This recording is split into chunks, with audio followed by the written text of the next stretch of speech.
British style అయినటువంటి Polampalli project repair పూర్తిగా damage అయింది. దాన్ని దృష్టిలో పెట్టుకుని ఆ రోజు కాంగ్రెస్ ప్రభుత్వం రాజశేఖర రెడ్డి గారు దాని దిగువ భాగంలో బ్రిడ్జి కమ్ బ్యాలెన్స్ రిజర్వాయర్ శంకుస్థాపన చేశారు అధ్యక్ష.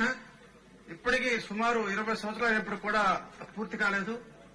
పాత బ్రిటిష్ అయినటువంటి ఆనకట్ట ఏదైతే ఉందో దాని ద్వారా సుమారుగా 25,000 ఎకరాలు సాగుతుంది అధ్యక్ష.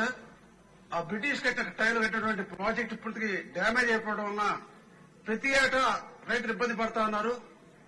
మేము మీ ద్వారా ఇరిగేషన్ మంత్రి వారిని అడిగేది, మీరు స్వయంగా వచ్చి పర్యటించి పరిశీలించి కొత్త ప్రాజెక్టు పూర్తి చేయడమా, లేక బ్రిటిష్ టైంలో కట్టినటువంటి ప్రాజెక్టు పూర్తి చేసి సాగుని అందించాలని చెప్పి మీ ద్వారా ప్రభుత్వాన్ని కోరుతున్నాం అధ్యక్ష. అదేవిధంగా గత తెలుగుదేశం ప్రభుత్వం అధికారం ఉన్నప్పుడు ఆనాడు ముఖ్యమంత్రి గారు చంద్రబాబు నాయుడు గారు ముత్యాల లిఫ్ట్ ఇరిగేషన్ స్కీము వర్చువల్ శంకుస్థాపన చేశారు అధ్యక్ష.